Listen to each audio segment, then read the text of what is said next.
Kita nggak perlu bela Tuhan. Exactly. Kita nggak bela dia. Tapi kamu kalau mengasihi dia, gini deh. Ada orang pernah berkata begini sama saya, ngapain kamu berapologetika? Ngapain kamu bela Tuhan? Tuhan tuh nggak perlu dibela. Saya bilang begini, kenapa saya bilang kamu bodoh? Kamu mengaku mengasihi Allah, mengaku. Tapi mengapa kamu membiarkan orang tersandung? Kenapa kamu membiarkan orang tersandung di dalam ketidaktahuannya akan iman? Orang-orang seperti itu, orang-orang yang, aduh udahlah Tuhan yang mengatur, Tuhan yang ini. Roh Kudus itu nggak bunyi seperti udara. Dia pakai orang. Yeah. Jadi kalau ada orang mengatakan, saya bertemu dengan Yesus, saya bertemu dengan Tuhan Yesus, saya akhirnya percaya kepada Yesus. Itu mungkin kesaksiannya wah luar biasa. Tapi itu sebenarnya hinaan bagi kita. Orang penghujat Yesus, penghina kekristenan itu jangan dibenci, dikasihani. Ya, memahami Tuhan itu, orang zaman sekarang itu memahami Tuhan itu sesuai dengan kebutuhannya. Kalau dia pengen yang enak-enak, datang aja ke gereja yang begini. Pengen yang, yang aku ke gereja tuh pengen ngelihat yang begini-begini, datang aja ke tempat yang seperti ini. Jadi tidak menaklukkan dagingnya. Dan pengajaran gereja-gereja zaman sekarang, mohon maaf saya harus katakan tuh nol. Lebih banyak Tuhan memberkati, Tuhan mengasihani dan lain sebagainya. Iya, tapi what?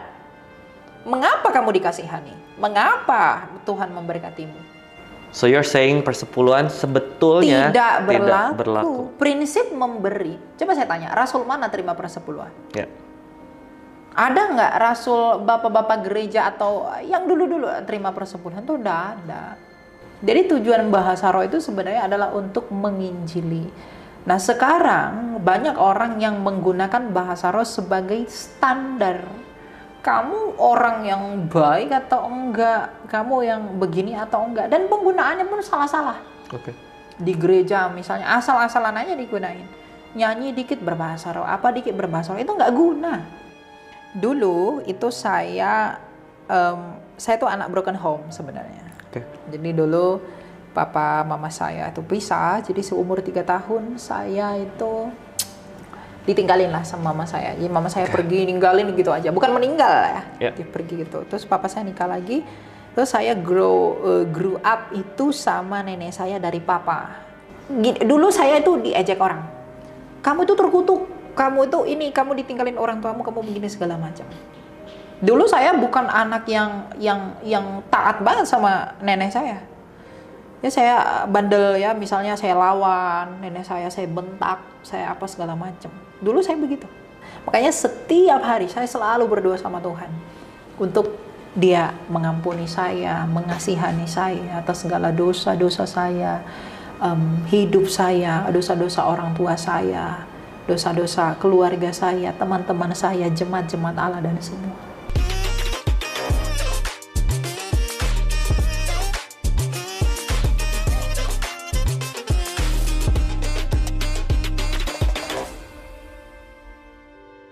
Hai teman-teman behind the story, welcome back bersama gue Brian Samuel. Hari ini, you guys know bintang tamunya siapa, udah berlalu lalang di dunia maya. Tanpa berlama-lama, please welcome Elia Miron. Thank you so much buat waktunya udah datang. Thank you. Yeah. Appreciate your time. First of all, buat teman-teman yang belum tahu, mungkin Elia boleh perkenalan diri, kasih tahu lagi kesibukannya apa, lagi mengerjakan apa aja, silakan. Oke, hai semua, aku Elia, aku sekarang kuliah. Tinggal di Jakarta dan 20 tahun. Dah itu aja. Wow, so young. Oke, Elia, kita semua tahu wajahmu tuh berlalu lalang di dunia maya. Oh ya? Iya. Yeah. Oh ya, you know that kan?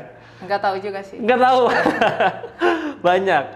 Nah, kan lu memilih jalan mau jadi apologet nih. Lu pelajari tentang teologi segitu dalamnya, lu berdiskusi dengan banyak public figure lainnya. Kenapa lu memilih jalan ini sih? Apa goalnya? Panggilan sih. Jadi melayani Tuhan. Dulu aku kan buat TikTok itu buat literasi orang tentang keuangan. Karena aku dulu kuliahnya about finance. Oke. Jadi aku buat video-video tentang keuangan, investing, pasar saham, bursa dan lain-lain gitu.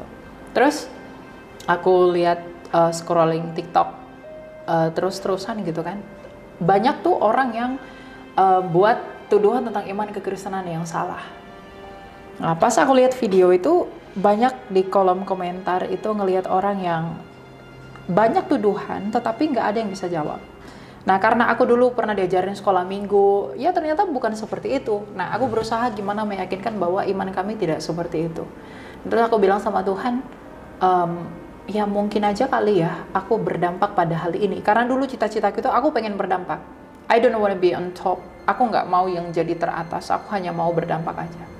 Dan ternyata ya aku mikir dampak aku ya untuk memberi pencerahan bagi orang tentang kekristenan yang benar gitu, pembelaan iman. Nah, semua video-video keuangan itu aku hapus. Malam itu juga aku belajar tentang Trinity, Tritunggal, karena itu yang paling banyak diserang. Itu aku stitch, lalu buat video, aku tinggal tidur, besok paginya banyak nonton. Sampai sekarang lanjut.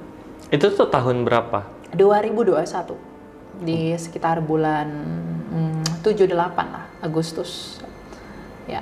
Oke, sebelum kita lanjut ke akhirnya journey kamu nih yang super seru nih menurutku tahun terakhir ini, mau tahu dulu kapan pertama kali kamu encounter sama Tuhan Yesus dan apa yang terjadi?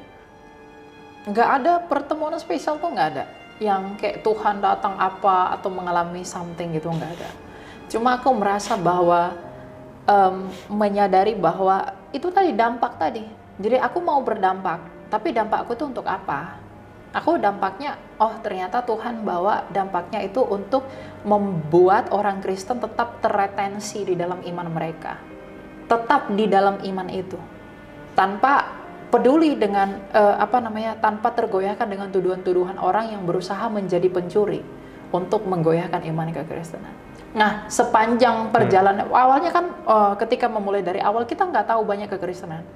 Ya, aku nggak punya knowledge yang banyak tentang Tuhan, bagaimana Alkitab dan lain sebagainya.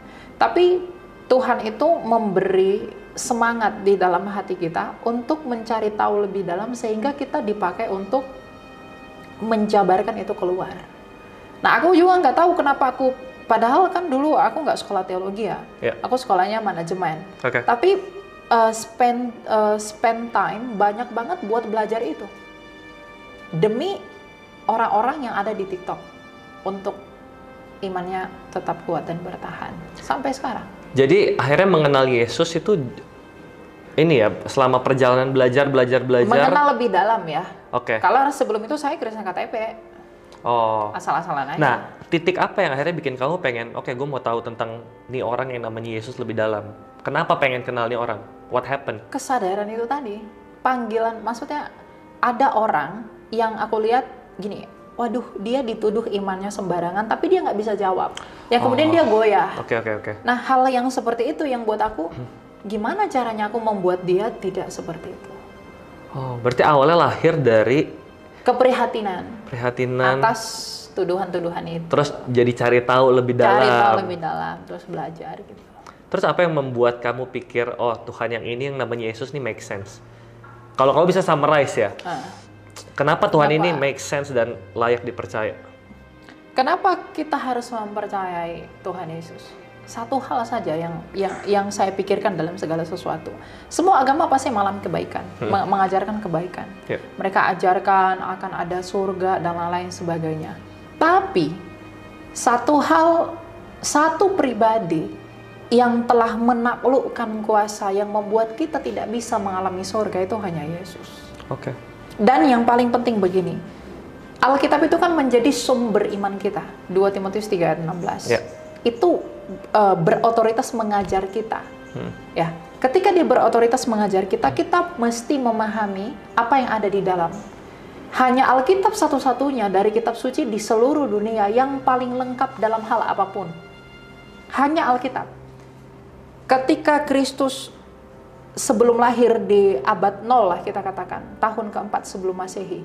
Nah, ribuan tahun sebelum dia lahir, Raja Daud menubuatkan dia harus terpaku. Dia harus mengucapkan Eli lama sabachthani. Nabi Yesaya mengatakan dia akan disalibkan di antara dua penjahat dalam Yesaya 53. Nabi Mika mengatakan ratusan tahun sebelum dia lahir, itu dia harus lahir di kandang domba. Tuhan berjanji kepada Adam dan Hawa bahwa Mesias itu adalah keturunan perempuan. Nabi-nabi itu semuanya berbeda zaman, berbeda masa. Tetapi satu orang yang mereka nubuatkan itu tetap konsisten. Nah, dan semua argumentasi para nabi itu berakhir dan digenapi di dalam Kristus. Ya, itu yang membuat saya, siapa yang bisa karang ini selama ribuan tahun? Dan Tuhan itu kan memenuhi segala sesuatu. Dia itu tidak terikat ruang dan waktu. Ada nggak yang seperti itu? Nggak ada.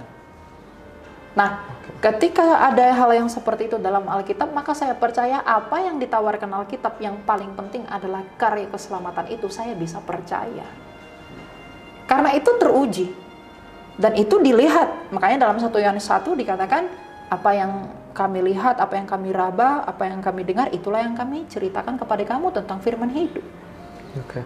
Jadi kesaksian bukan cerita yang katanya jatuh dari langit lah apa, enggak.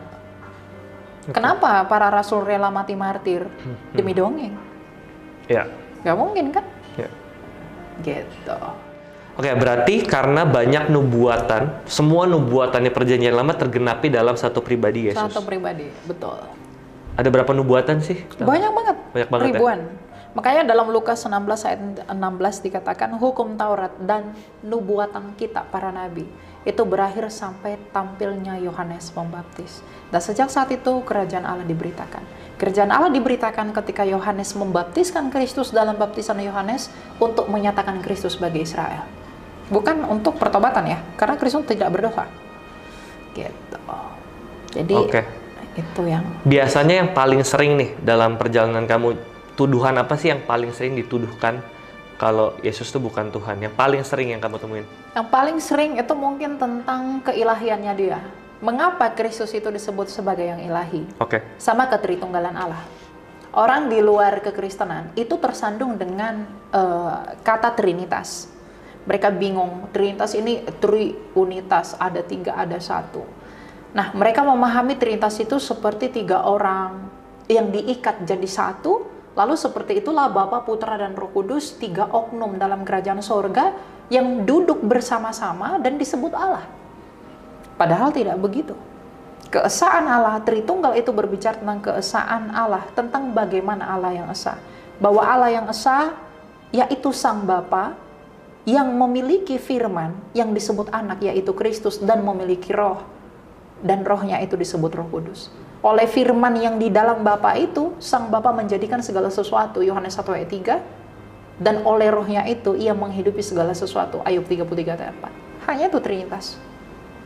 Cuma banyak orang yang nggak bisa menghantarkan produk ini, atau iman ini kepada orang lain dengan bahasa yang mudah dipahami. Jadi kesandung, ribet.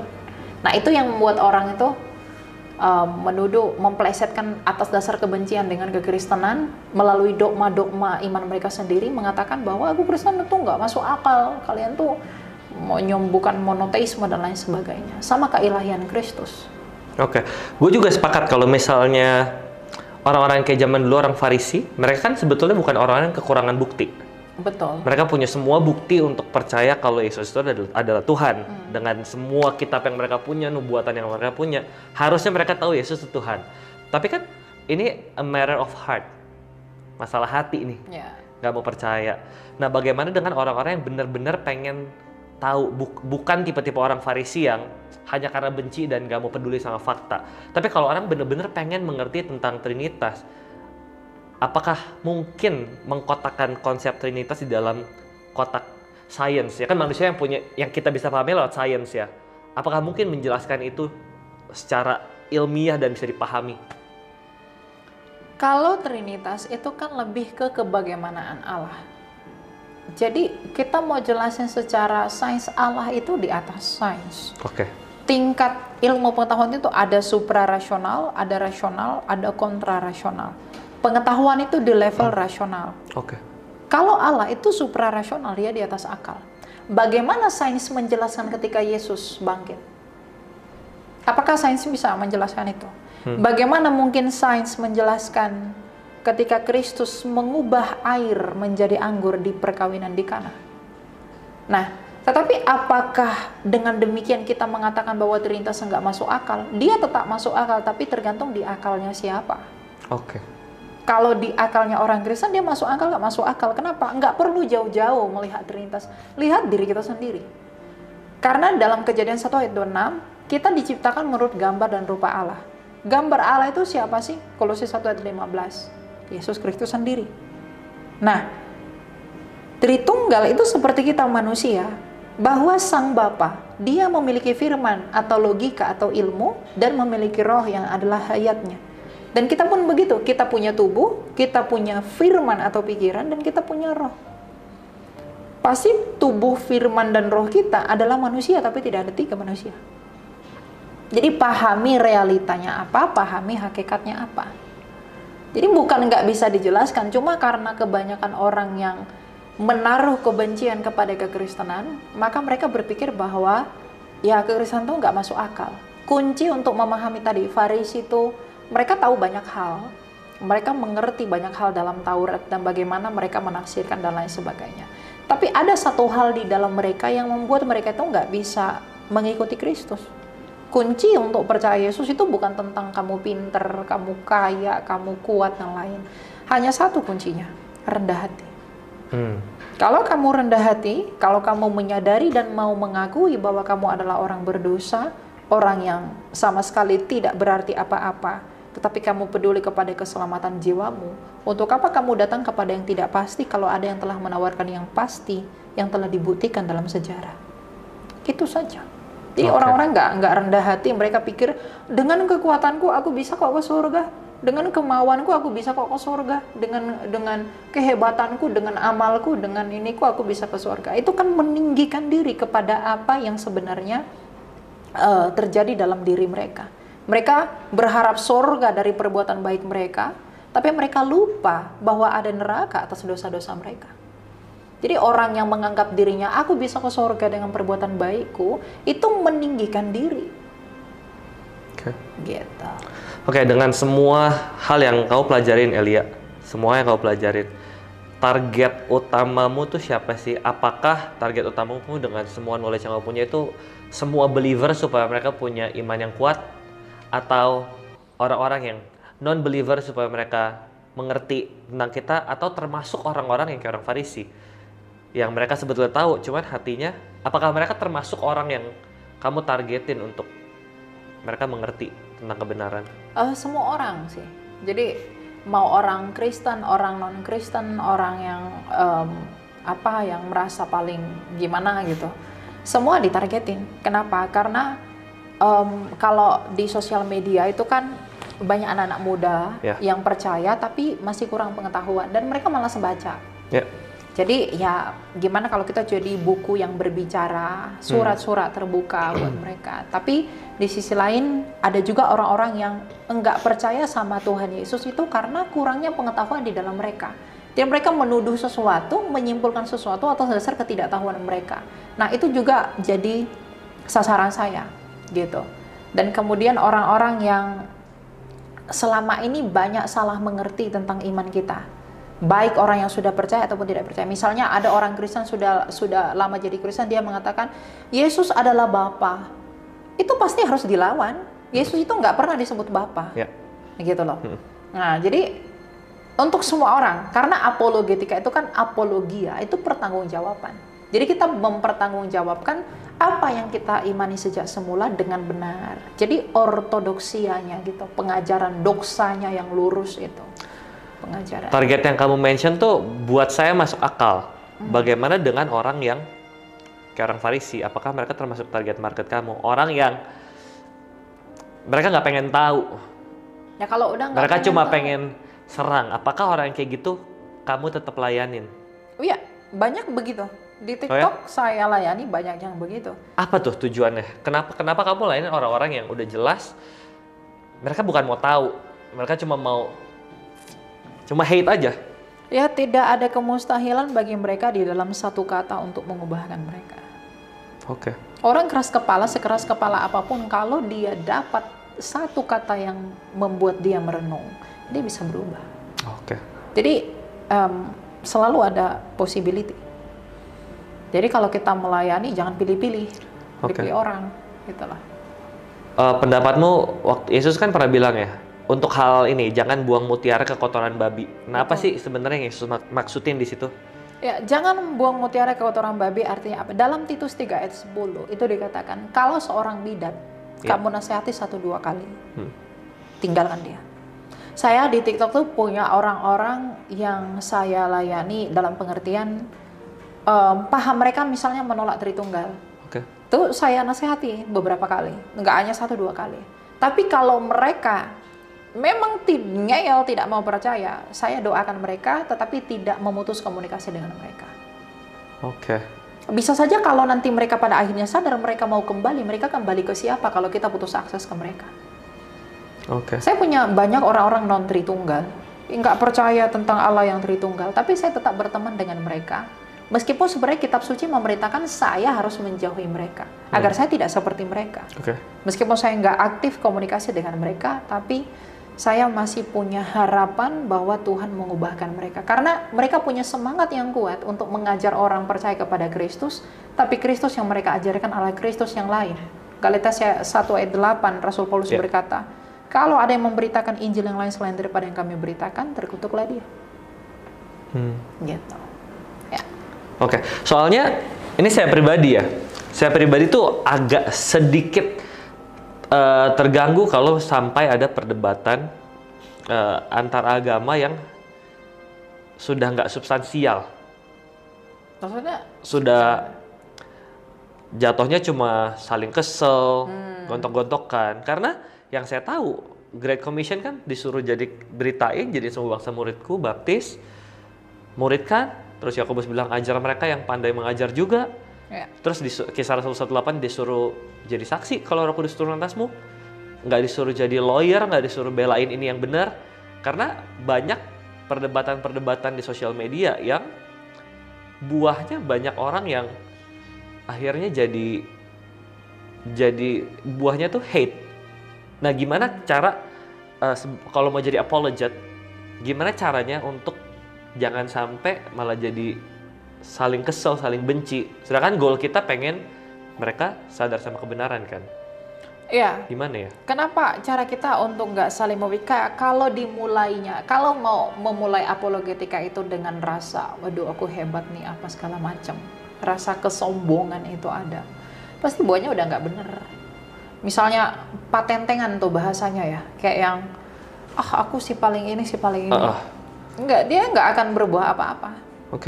Tapi kalau tujuannya berapologetika itu adalah untuk menguduskan Kristus dari semua tuduhan yang liar,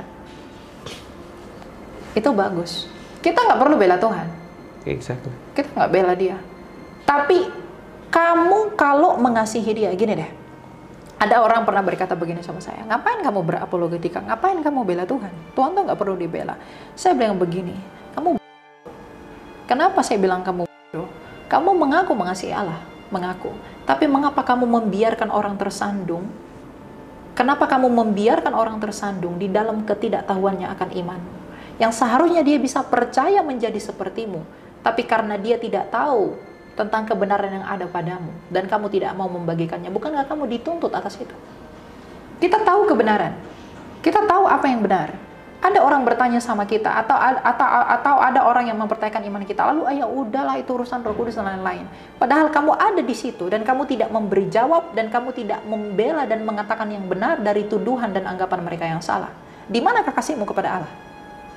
Orang-orang seperti itu, orang-orang yang aduh udahlah Tuhan yang mengatur, Tuhan yang ini. Roh Kudus itu nggak bunyi seperti udara. Dia pakai orang. Jadi kalau ada orang mengatakan, saya bertemu dengan Yesus, saya bertemu dengan Tuhan Yesus, saya akhirnya percaya kepada Yesus. Itu mungkin kesaksiannya wah luar biasa. Tapi itu sebenarnya hinaan bagi kita. Kenapa? Karena kita nggak berfungsi. Kalau kita berfungsi, nggak mungkin Tuhan sendiri mendatangi mereka. Kalau kita melakukan tugas kita untuk menginjili, nggak mungkin Tuhan sendiri yang ngomong ke mereka melalui mimpi, kayak penglihatan apa segala macam. Jadi kita perlu untuk mengatakan yang benar tentang iman kita, agar Kristus yang kudus itu tidak diinjak-injak. Tapi caranya tentu harus dengan sopan santun, penuh hormat, lemah lembut. Ya kalau orang mencaci iman kita lalu kita caci balik, apa bedanya kita dengan mereka?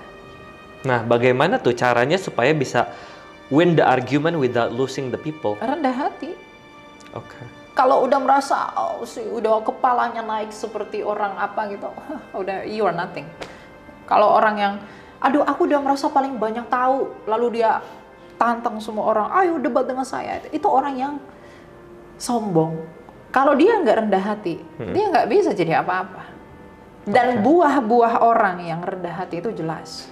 Dalam pengertian apa? Dia menyampaikannya dengan baik. Ada orang yang menghina, dia tidak menghina balik.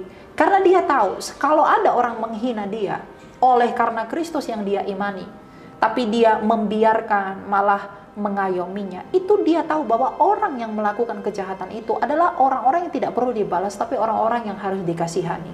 Karena dia bersikap seperti itu karena dia tidak melihat kebenaran yang ada di dalam kita. Gitu loh. Jadi orang penghujat Yesus, penghina kekristenan itu jangan dibenci, dikasihani. Sama seperti Yesus mengasihani yang menyalibkan dia. Bukankah Kristus mengatakan, ya Bapa, ampunilah mereka, sebab mereka tidak tahu apa yang mereka perbuat. Itu sikapnya, ya yang tepatnya harusnya seperti itu. Kalau mereka benci kita, lalu kita benci balik, lalu mulut kita keluar-keluar, Tuhan Yesus bla bla bla. Yesus mana yang kita beritakan itu? Yeah. Gitu. Oke. Thank you. Next, topik berikutnya. Minta dong pandangan Elia tentang kekristenan modern zaman sekarang, the way gereja beroperasi dan lain-lain. Karena saya lagi baca satu buku tentang Christianity Paganism. Jadi itu buku juga seru tuh, lumayan membuka mata saya kayak semua di mana budaya modern yang kita punya sekarang, ibadah hari Minggu, perayaan Natal Paskah, cara kita praise and worship Tuhan hari ini, pokoknya semua the culture yang kita punya, kapan mulainya? Sedangkan di zaman Yesus kan belum, caranya nggak begini, cara gereja. Ya buku yang dibaca itu siapa yang menerbitkan? Itu Viola. Dari gereja apa, pahamnya apa? Itu dulu, jangan asal baca semua buku. Ya makanya saya mau tanya. Ada orang yang gini, misalnya beribadah hari Minggu. Kenapa orang Kristen beribadah hari Minggu? Kenapa orang Kristen, padahal dulu nggak ada ibadah hari Minggu? Siapa bilang nggak ada ibadah hari Minggu? Rasul-rasul dalam Kisah Rasul itu memecah-mecahkan roti pada hari Minggu. Apa argumentasi kita mau beribadah hari Minggu? Kolose 2 ayat 16-17 bahwa jangan kamu mau dihakimi mengenai hari Sabat, makanan, minuman, hari raya dan bulan baru, karena itu semua adalah bayangan, sedangkan wujudnya ialah Kristus. Kristus adalah Sabat itu sendiri. Mazmur 147 ayat 19-20, hukum Sabat itu bukan untuk kita, itu hanya buat Israel. Jadi kalau kita pergi ke Israel pada hari Sabat, kita nggak dituntut untuk melakukan Sabat, karena mereka akan bilang itu bukan untuk elu, itu untuk gua dan sebangsa gua saja, itu untuk kami aja. Jadi kalau ada orang yang non Israel tapi merasa si paling Sabat, nggak beribadah tuh nggak ada hari Minggu, harus Sabtu dan lain-lain sebagainya, ya silakan kalau mau ibadah Sabtu, tapi jangan salahkan gereja purba yang udah beribadah pada hari Minggu. Nah, mengenai kekristenan modern, memang banyak pergeseran nilai dan sakralitas ibadah. Itu banyak. Ya, memahami Tuhan itu, orang zaman sekarang itu memahami Tuhan itu sesuai dengan kebutuhannya. Kalau dia pengen yang enak-enak, datang aja ke gereja yang begini. Pengen yang, yang aku ke gereja tuh pengen ngelihat yang begini-begini, datang aja ke tempat yang seperti ini. Jadi tidak menaklukkan dagingnya. Ya, jadi ada yang baik sih, ada yang buruknya juga, tapi lebih banyak yang buruknya. Sakralitas ibadah itu di hadapan Allah itu berkurang. Dan pengajaran gereja-gereja zaman sekarang, mohon maaf saya harus katakan tuh nol. Lebih banyak Tuhan memberkati, Tuhan mengasihani dan lain sebagainya. Iya, tapi what? Mengapa kamu dikasihani? Mengapa Tuhan memberkatimu? Dan siapa yang memberkatimu itu? Soal kamu datang sama Tuhan berkati saya bla bla bla, tapi kamu nggak kenal siapa Tuhan yang memberkatimu itu. Kan orang begitu. Takut Tuhan saya pengen ini datang sama Tuhan. Yang penting udah Tuhan aja lah. Tapi dia nggak tahu Tuhan itu siapa. Tanpa pengenalan, tanpa pengetahuan, tanpa pengalaman dan pengenalan, dia tidak mungkin menemukan Tuhan. Itulah yang membuat banyak orang dikit-dikit menderita langsung putus asa, dikit-dikit kena masalah langsung tuntut Tuhan. Kan gerakan zaman sekarang postmodernism itu adalah mereka mudah sekali dengan entengnya mulutnya menuntut Tuhan atas kejadian mereka, atas apa yang ada dalam hidup mereka. Ketika mereka menderita, mereka salahkan Tuhan. Tuhan itu nggak adil, Tuhan itu nggak ada. Masa saya begini, masa saya begitu. Kok dia begitu? Kok saya nggak begitu? Tapi dia lupa, kalau seandainya dia memahami Tuhan dengan benar, apapun yang terjadi dalam hidupnya, dia pasti bersyukur. Makanya orang cari gereja sesuai kebutuhan. Bukan lagi karena mencintai Allah. Jadi kalau misalnya kamu bisa summarize, apa kritik utamamu sama kekristenan modern? Pengajaran, kurang. Pengajarannya. Oke. Kurang. Oke. Jadi orang hanya tahu Tuhan tuh baik, Tuhan tuh begini, udah itu aja. Dia nggak tahu Tuhan yang baik itu yang siapa, yang bagaimana, mengapa ia baik. Oke. Apa bukti ia baik? Dari mana kesaksian bahwa dia baik? Apa yang melihat bahwa dia baik? Itu nggak tahu. Makanya dalam Yeremia 9 ayat 23-24 Tuhan berkata, yang kusukai adalah bahwa kamu memahami dan mengenal bahwa akulah Tuhan yang penuh belas kasih, keadilan dan kebenaran. Belas kasih, keadilan dan kebenaran Tuhan itu kita temukan di mana? Kalau bukan di dalam pribadi yang bernama Yesus Kristus itu. Jadi tanpa pengenalan akan Kristus, jangan berharap kamu sejahtera. Karena damai yang sejahtera daripada Bapa itu akan turun kepada kamu kalau kamu memegang kuat imanmu kepada Kristus. Makanya orang di luar Kristus itu nggak ada damai sejahtera. Mungkin ada orang, wah dia bukan Kristen kok, tapi dia aman-aman aja hidupnya dan lain sebagainya. Wah dia cuma di zona nyamannya, dinina boboin aja sama iblis. Tapi nggak ada. Ketika dia ditanya perkara-perkara roh, kamu mati kamu kemana? Dia pasti gelisah. Kamu mati seperti apa? Dia pasti nggak tahu jawab, gelisah dan lain sebagainya. Kedagingannya mungkin aman-aman aja, enak-enak. Tapi ketika ditanya perkara-perkara roh, dia pasti gelisah, takut, gitu. Oke, berarti yang kritik kamu dari buat kekristenan di era modern adalah pengajarannya harus ditekankan, berpusat sama Tuhan, bukan berkat-berkatnya, gitu ya? Oke. Betul. Oke. Next, aku juga pengen tahu nih tentang pengkanonan. Itu pertanyaan yang mungkin banyak dari orang Kristen juga nggak bisa jawab nih. Yang kamu pelajari, gimana cara Alkitab itu bisa terbentuk sampai yang kita punya sekarang? Siapa yang milih dan seterusnya? Kamu pelajarin nggak? Ya. Jadi sejak dulu para nabi kan menulis kitab. Menulis kitab dan itu berbahasa Ibrani, Proto-Hebrew dulu di zaman Perjanjian Lama. Nah, kemudian di zamannya Ezra itu dikumpulkan. Dikumpulkan.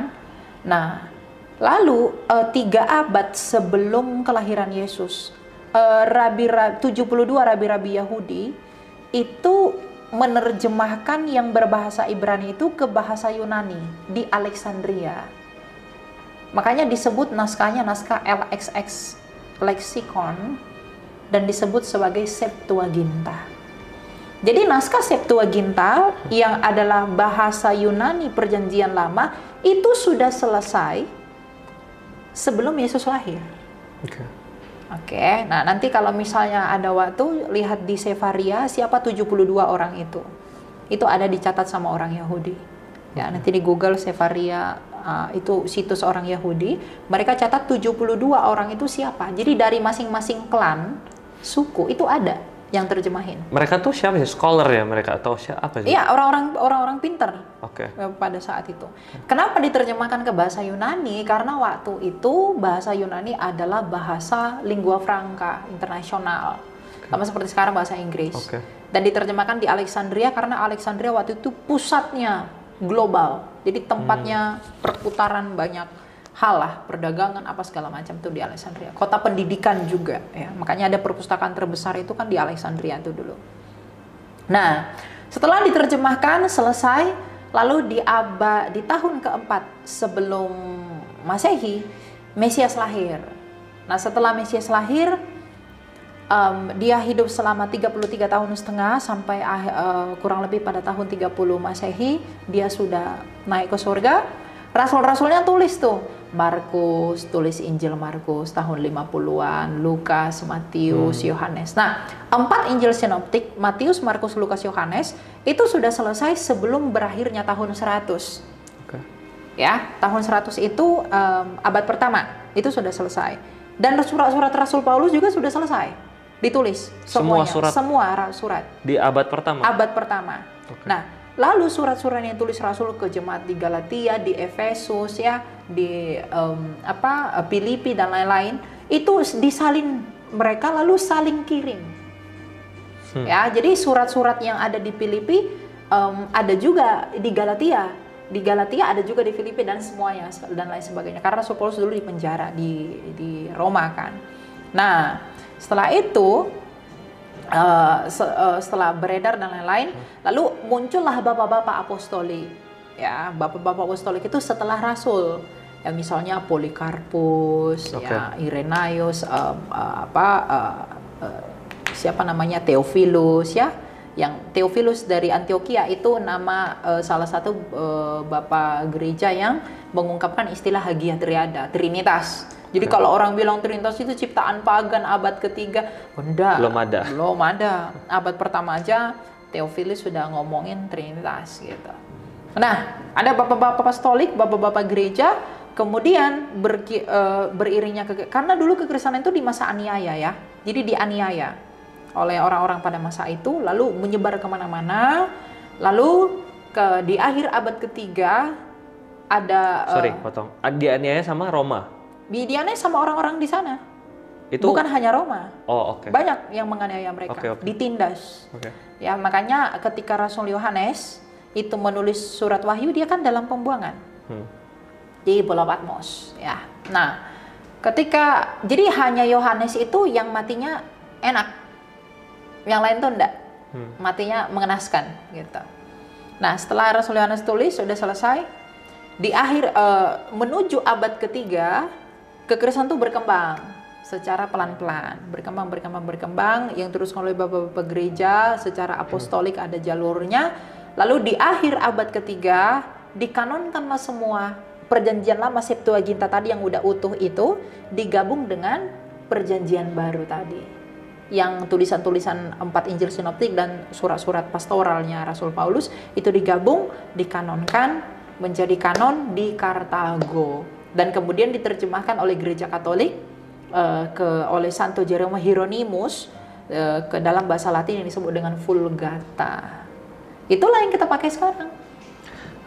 Sejak kapan kitab Deuterokanonika di take out dari kitab Protestan? Oh, itu konsilinya orang Yahudi. Jadi mereka itu kan gini, orang Yahudi itu kan tidak mau percaya dengan Yesus. Oke. Nah, maka di kanon yang pertama, jadi sebenarnya Alkitab yang lengkap itu yang ada di Deuterokanonika, yang dimiliki teman-teman Katolik dan Ortodoks. Itu yang lengkap. Ya, tetapi dalam kanon Ibrani, tanahnya orang Yahudi, Deuterokanonika itu dibuang. Tidak dipakai. Kenapa tidak dipakai? Karena mereka mengatakan itu nggak ada bahasa Ibraninya. Dia bilang gitu, mereka bilang begitu. Nggak memenuhi syarat kanon Yahudi. Iya. Yahudi ya, bukan Kristen ya. Iya. Nah, itu nggak ada Ibraninya, dia bilang gitu. Padahal kalau kita mau belajar, yang bahasa Ibrani kan udah habis terbakar di zamannya Ezra. Ya kan? Udah terbakar tuh. Yang disalin Ezra itu kan udah terbakar. Nah, makanya yang diterjemahkan, yang dipakai di Perjanjian Baru itu bahasa Yunani, makanya Tuhan Yesus pakai bahasa Yunani. Kan Tuhan Yesus mengatakan satu iota. Iota itu kan bahasa Yunani. Kemudian sinagoga itu bahasa Yunani, bukan Ibrani. Gitu. Nah, lalu itu dicatat, disalin, dikumpulkan. Itulah yang kita pakai sekarang. Jadi yang berbahasa Ibrani itu memang udah nggak eksis waktu itu. Nah, kemudian ditemukannya naskah Gulungan Laut Mati, itu mengonfirmasi naskah yang kita pegang sekarang. Gitu.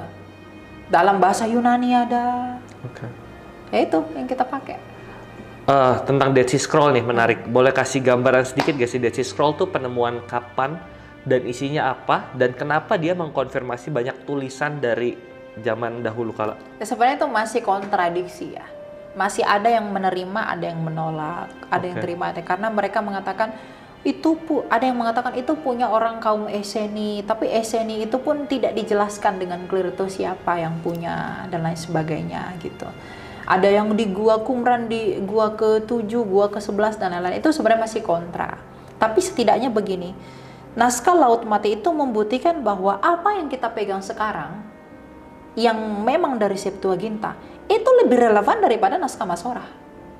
Sorry, naskah Masorah itu apa ya? Naskah Perjanjian Lama dalam bahasa Ibrani. Oke. Itu dibuat di abad ke-10 dan 11. Jadi Septuaginta itu lebih tua daripada bahasa Ibraninya Perjanjian Lama.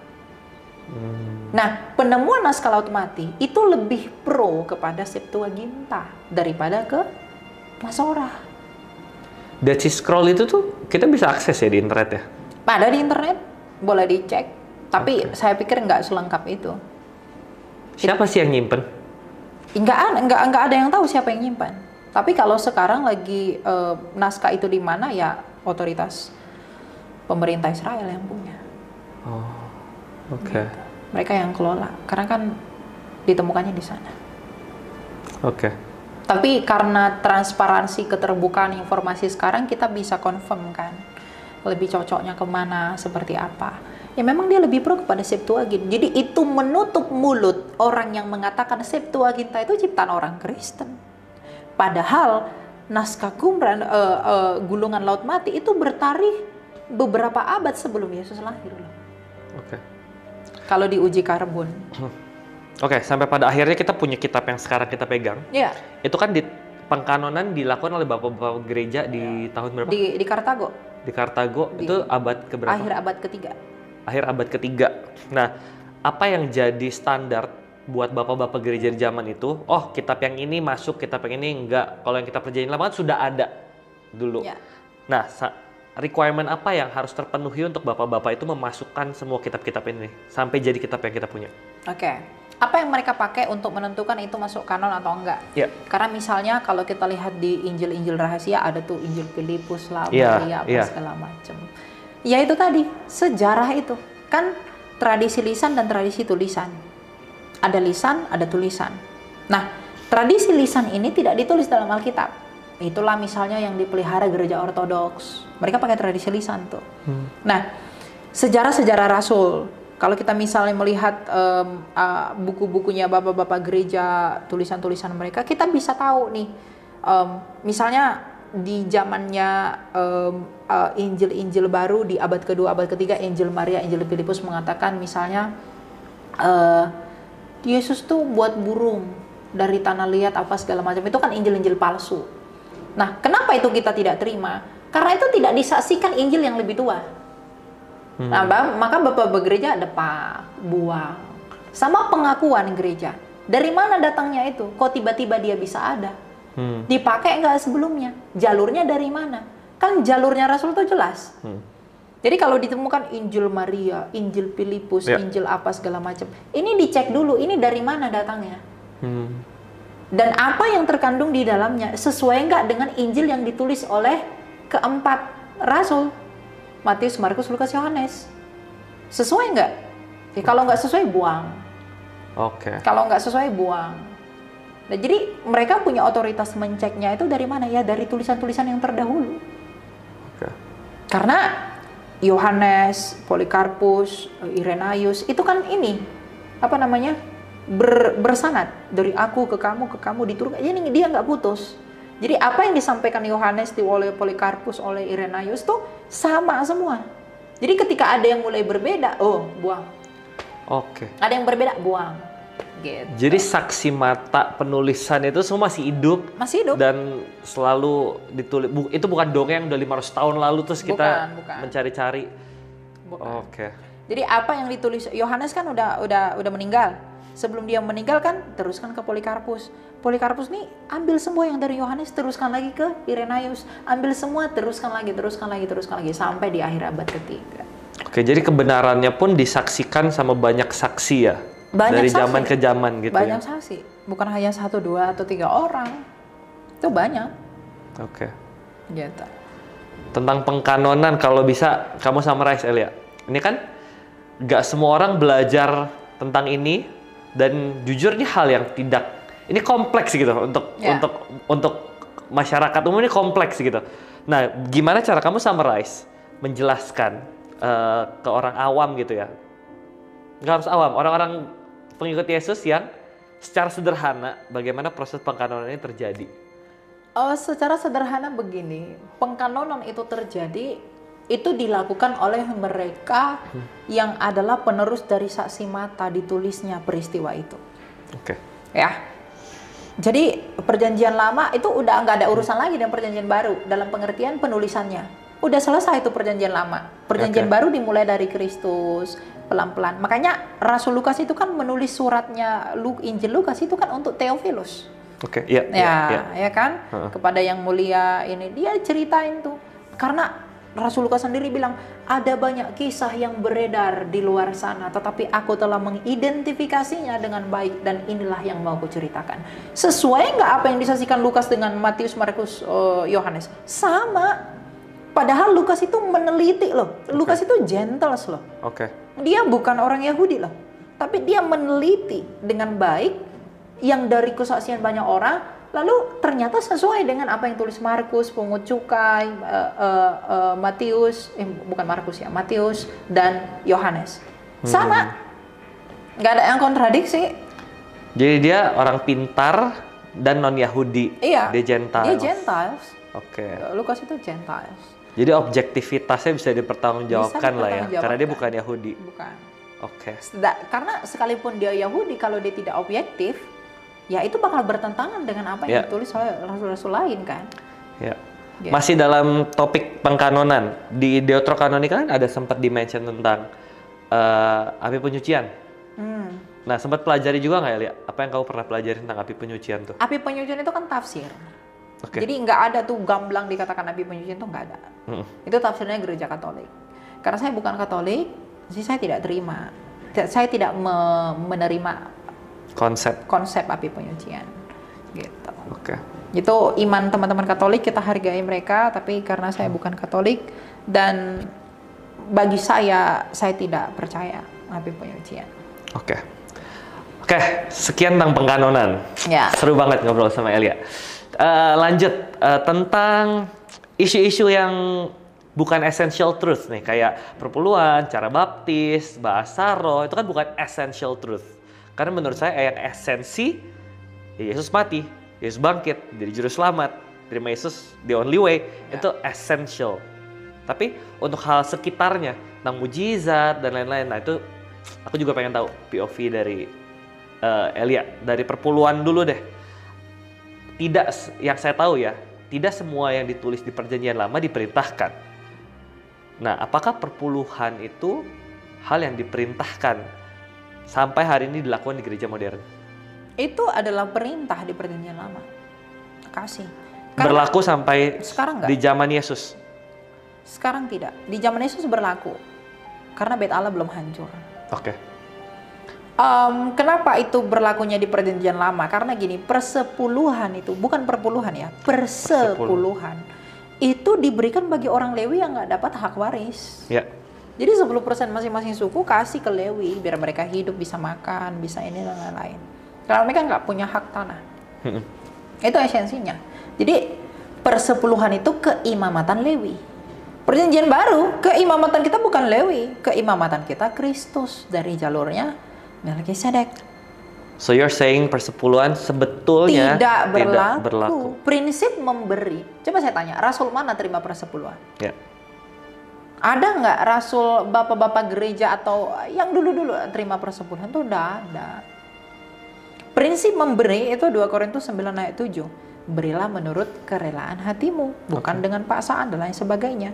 Gereja harus rela menerima dari kerelaan hati.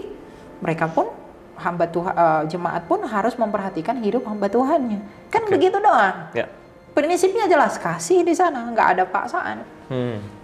Ya, lagi pula persepuluhan itu sendiri maka kita lihat di dalam Matius 23 ayat 23, Tuhan Yesus itu berbicara tentang kita harus menjunjung tinggi keadilan dan belas kasih.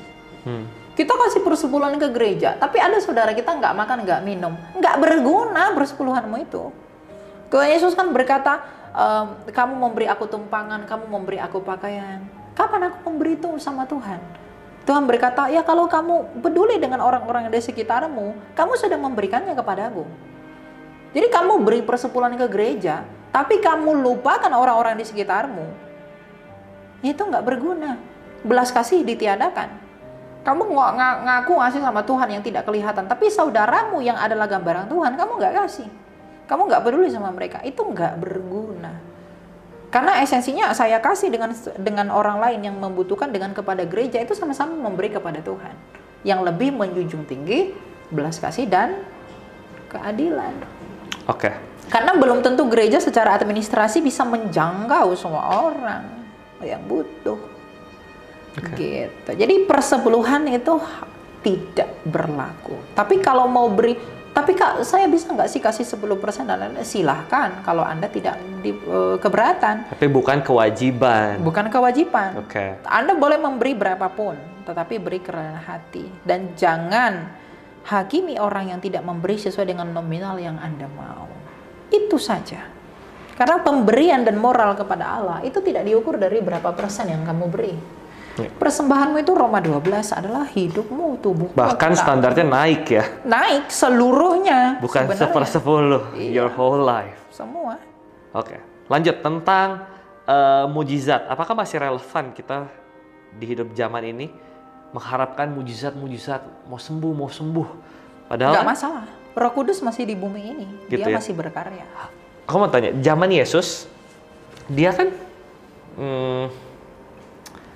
dia jarang, nggak tahu ya, correct me if I'm wrong ya, saya jarang inget kalau dia ada sembuhin orang yang sudah percaya di zaman dia, ada nggak ya? Yang sudah percaya? Iya, seingat saya dia sembuhin orang-orang yang belum percaya, akhirnya jadi percaya karena lihat mujizat. Nah, apakah dia juga menyembuhkan ya? Saya lupa ingat ceritanya. Apakah dia juga menyembuhkan orang-orang yang sudah percaya? Kalau dicatat nggak ada sih. Dicatat nggak ada ya? Nggak ada. Karena kebanyakan orang-orang mengikuti dia itu karena pengen mujizatnya dia aja. Oke. Lalu setelah dapat mujizat kan itu ada yang kembali, ada yang nggak kembali, ada yang percaya, ada yang enggak gitu. Iya. Tapi dia harus melakukan itu sebagai bukti bahwa dia memang Mesias itu. Iya. Dan kalau orang sekarang orang Kristen mengharapkan mujizat itu tidak salah. Oke. Jadi mau Tuhan mengharapkan kesembuhan dan lain-lain sebagainya, silahkan saja, nggak apa-apa. Selama Roh Kudus masih berkarya di bumi ini, dia tidak akan berhenti melakukan karyanya. Tapi harusnya itu tidak jadi alasan mereka ikut Tuhan ya? Enggak. Harusnya ya. Tapi ada orang-orang tertentu yang memang Tuhan pakai, yang memang Tuhan panggil dengan cara itu. Start the journey-nya kali ya? Iya. Oke. Ada orang yang khusus memang dipanggil untuk itu. Oke. Tapi tidak semua. Oke. Next, tentang bahasa roh. Ya, nih, kok ini polemik ini. Bahasa roh. Tapi kan ada kebenaran yang ditulis kan, nah, boleh dibagiin. Bahasa roh itu kan pada poinnya adalah karunia roh. Bahasa roh itu karunia roh di mana tujuannya sebenarnya untuk menginjili. Jadi kalau di zamannya rasul-rasul dulu, kalau kita misalnya lihat di dalam Kisah Rasul 2, itu tentang peristiwa bahasa roh, itu murid-murid berbahasa menggunakan bahasanya orang-orang pendatang. Sehingga orang-orang pendatang tuh mengerti kesaksian firman Allah melalui bahasa roh itu. Yeah. Jadi tujuan bahasa roh itu sebenarnya adalah untuk menginjili. Nah sekarang banyak orang yang menggunakan bahasa roh sebagai standar. Kamu orang yang baik atau enggak, kamu yang begini atau enggak, dan penggunaannya pun salah-salah. Oke. Di gereja misalnya asal-asalan aja digunain, nyanyi dikit berbahasa roh, apa dikit berbahasa roh, itu nggak guna. Saya katakan itu nggak berguna. Kenapa? Dalam 1 Korintus 14 ayat 13 Rasul Paulus berkata, kalau kamu berbahasa roh, kamu juga harus berdoa agar kepadamu kamu bisa menafsirkannya dan kamu membagikan itu. Dan kan bahasa roh membangun dirimu sendiri. Kamu ngomong apa gitu, cuap-cuap, kamu ngomong apa gitu, kamu nggak tahu artinya. Kamu terbangun nggak dengan apa yang tidak kamu mengerti? Kamu terbangun nggak dengan itu? Apalagi orang lain. Dia tidak akan terbangun. Bukan bahasa roh itu kita berbahasa kepada Allah, tidak mengerti satupun bahasanya. Memang tidak mengerti satupun, tidak ada yang mengerti bahasanya. Tapi bukan berarti tidak bisa ditafsir. Makanya berdoa agar kamu bisa diberi karunia menafsirkannya. Memang bahasanya nggak ada yang ngerti, nggak bahasa negara apapun tuh nggak ada. Tetapi harus ditafsirkan dan harus bergantian kalau dalam pertemuan jemaat. 1, 2, 3 orang. Nggak boleh rame-rame itu nggak boleh. Ya. Itu yang menimbulkan kekacauan kan. Nah itu tadi gereja di zaman sekarang. Itu pengajaran tuh kurang. Jadi hal-hal yang seperti itu, oh enggak apa-apa lah. Itu kan pribadi apa orang. Kalau ada orang ke sana mau percaya Yesus, lalu melihat hal itu, dia merasa aneh, tersandung nggak dia? Ah, Kristen itu ternyata mistik-mistik ya. Kok ada orang ngomong-ngomong begini? Nah, itu kan jadi menyandung orang. Jadi demi kepuasan dirimu sendiri, kamu menghambati orang untuk masuk kepada Kristus. Itu nggak boleh, ego tuh nggak boleh. Gitu. Kalau di Alkitab itu terjadi untuk tujuan penginjilan. Penginjilan. Karena Roh Kudus kan Tuhan Yesus berkata begini, Roh Kudus yang Roh penolong yang akan datang itu, ia tidak akan berbicara tentang dirinya sendiri. Ia akan memuliakan aku. Dan Roh Kudus itu memuliakan Kristus dengan karunia-karunianya sendiri. Karunia-karunia roh itu. Ada yang bernubuat, ada yang mengajar, ada yang berbahasa roh. Dia bernubuat tentang Tuhan. Itu karunia Roh Kudus untuk memberitakan Yesus. Dia mengaruniakan bahasa roh untuk memberitakan Kristus, memuliakan Yesus. Yang memberi karunia mengajar agar orang-orang itu memuliakan Yesus. Ya. Dan mengenal Yesus. Itu tujuan Roh Kudus itu datang untuk menginjili kita. Tapi dia menggunakan orang dengan rupa-rupa karunia roh. Itu esensi bahasa roh itu di situ. Oke. Mantap. Dekat-dekat terakhir, boleh ngobrolin yang sedikit personal. Kalau you're uncomfortable, just let me know. Oke. Mau tahu dong tentang Elia nih. Kamu tuh grew up-nya tuh bagaimana sih? Apa aja yang mempengaruhi hidupmu sampai akhirnya kau berakhir di sini? Belum berakhir lah ya, masih panjang. Maksudnya ada di titik ini. Ya, sekarang sedang di titik ini gitu. Iya. Jadi gini, dulu itu saya tuh anak broken home sebenarnya. Okay. Jadi dulu papa mama saya itu pisah, jadi seumur 3 tahun saya itu ditinggalin lah sama mama saya. Jadi mama saya pergi ninggalin gitu aja, bukan meninggal ya, dia pergi gitu. Terus papa saya nikah lagi. Terus saya grew up itu sama nenek saya dari papa. Ya, saya tumbuh besar di bawah pengasuhan beliau sampai sekarang. Nah, dulu saya itu diejek orang. Kamu itu terkutuk, kamu itu ini, kamu ditinggalin orang tuamu, kamu begini segala macam. Jadi dulu saya udah kenyang dengan kutukan. Mereka bilang bahwa dasar ya kamu tuh begini-begini. Nah, saya diejek, dihina, dicaci, dimaki.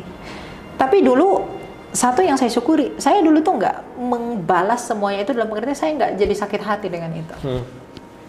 Pada akhirnya saya sadar begini, ternyata Tuhan mengizinkan saya diproses dalam hal itu agar saya punya kepribadian yang seperti sekarang.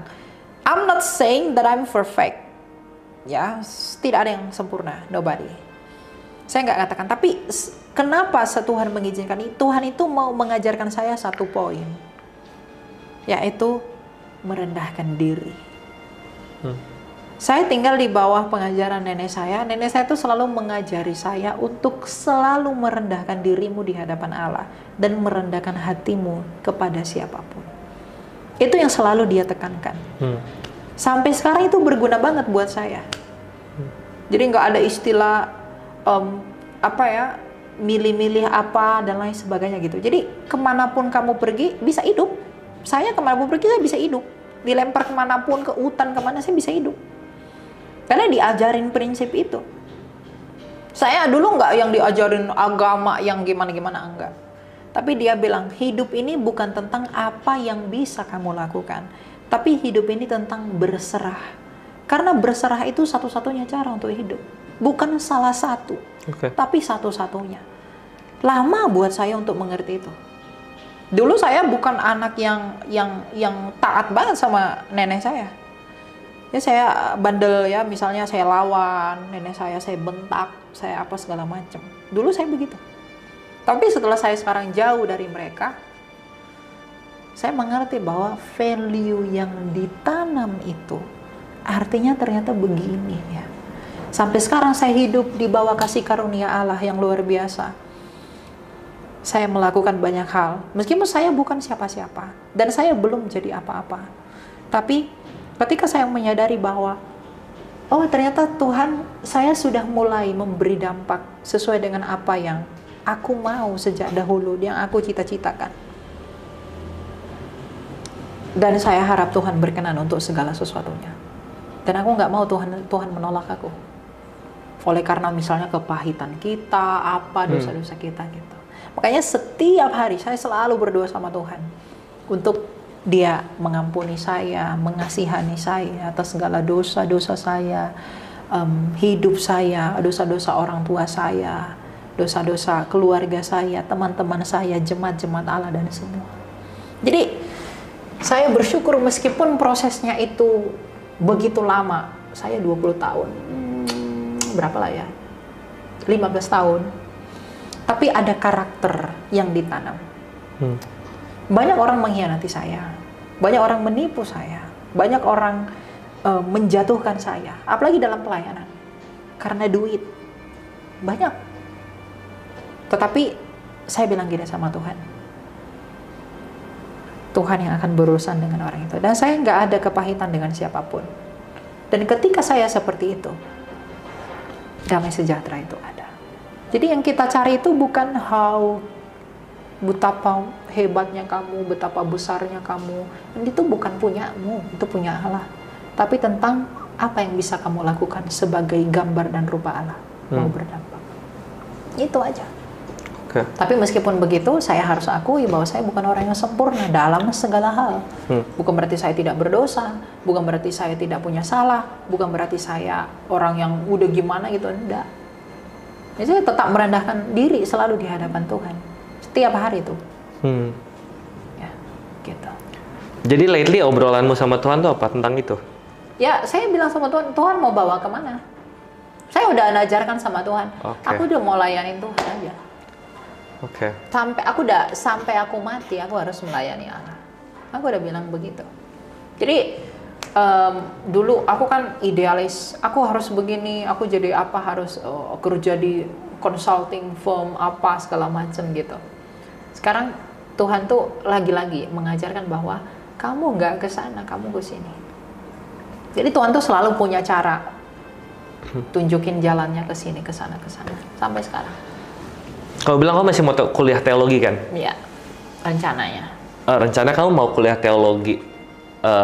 Apa sih yang kamu expect dari mau kuliah teologi? Belajar banyak hal.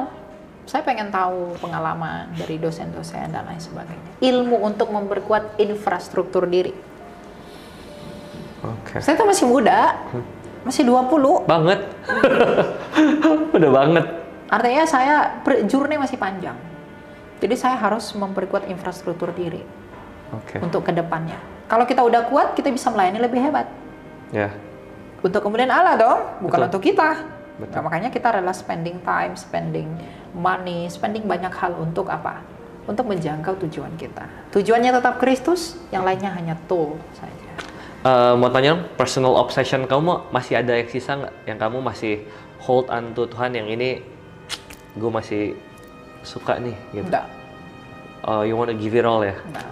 Enggak ada. Aku nggak ada harapannya. Tuhan, aku mau ini, enggak. Doa aku sama Tuhan tuh nggak pernah minta. Tuhan berikanlah aku ini, enggak. Aku di hadapan Tuhan ngomong, gini, aku nggak bohong. Aku cuma bilang sama Tuhan, Tuhan kasihanilah aku. Jangan tolak aku ketika Engkau datang sebagai Raja. Aku tidak sempurna, aku hanya berusaha melakukan apa yang mau aku lakukan untuk memuliakan nama-Mu. I'm nothing without you. Amin. Itu aja. Doaku setiap hari tuh begitu.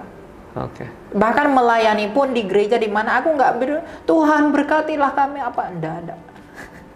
Berkat itu urusan Dia. Dia lihat kamu baik. Dia lihat kamu mengikuti kemauannya. Dia tidak mungkin biarkan kamu.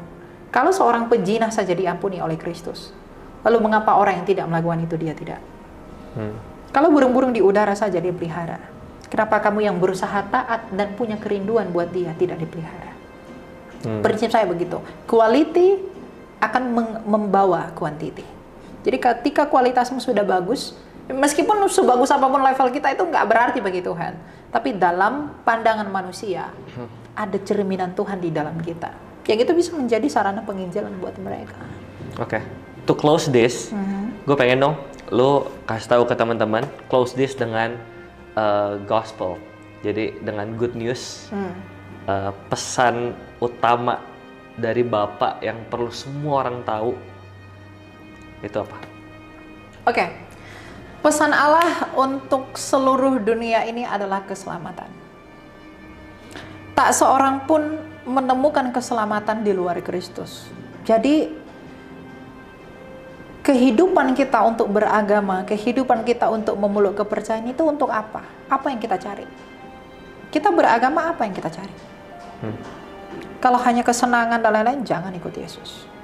Tapi kalau kamu mau mendatangkan keselamatan bagi jiwamu, pendamaian bagi rohmu, dan kehidupan dan damai sejahtera yang sejati di dalam kamu, datanglah kepada Dia yang telah tersalib 2000 tahun lalu.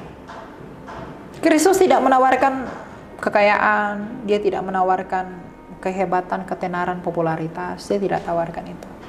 Karena sejak semula kita tidak pernah dicipta di dunia yang berdosa ini. Kita sejak dicipta itu di dunia tanpa dosa. Tapi dosalah yang membuat kita menderita. Maka datanglah kepada Dia yang telah mengalahkan penyebab penderitaan itu. Dosa yang membuat kita menderita, dosa yang membuat kita mati, maka datanglah kepada Dia yang telah mengalahkan kematian itu. Dengan datang kepada Dia yang mengalahkan kematian itu, artinya kematian itu tidak lagi berkuasa atas kamu. Dia tidak lagi menggenggam kamu, karena Dia sudah mengambil alih kuasa kerajaan itu. Kalau kamu mau berharap bersatu dengan Allah, mau bersatu dengan sorga, tapi kamu masih di luar Kristus, itu hanyalah kesia-siaan. Karena kamu berharap sorga, tapi kamu belum menaklukkan kematian itu. Tapi datanglah kepada Dia yang menaklukkan kematian itu, yang telah bangkit dari kematian itu, yang olehnya kamu beroleh keselamatan. Karena satu hal yang harus saya sampaikan, bahwa hidup ini bukan tentang apa yang bisa kamu perbuat untuk menjangkau Allah, tapi tentang bagaimana kamu meresponi tangan Allah yang datang menolong kamu. We are nothing. Kita bukan siapa-siapa. Kita orang yang mati, orang yang hina, orang yang kotor, gak berguna. Jadi tak seorang pun meninggikan diri.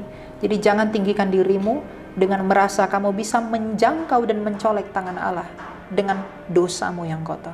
Kalau dalam konsepsi iman lain, Adam dan Hawa dilempar, dikeluarkan dari Eden hanya karena satu dosa. Lalu bagaimana kamu yang bermandikan dosa berharap sorga? Jadi datanglah kepada Dia yang mengalahkan kematian itu. Dia yang bangkit, tanpa kebangkitannya imanmu tidak berguna. Tapi karena Dia telah bangkit, itulah pengharapan bagi semua orang percaya hingga Maranatha. Ya. Let's close this. Thank you so much for your time. Terima kasih yang udah nonton. Kita belajar banyak hari ini dan Tuhan berkati. See you di episode berikutnya. Bye-bye.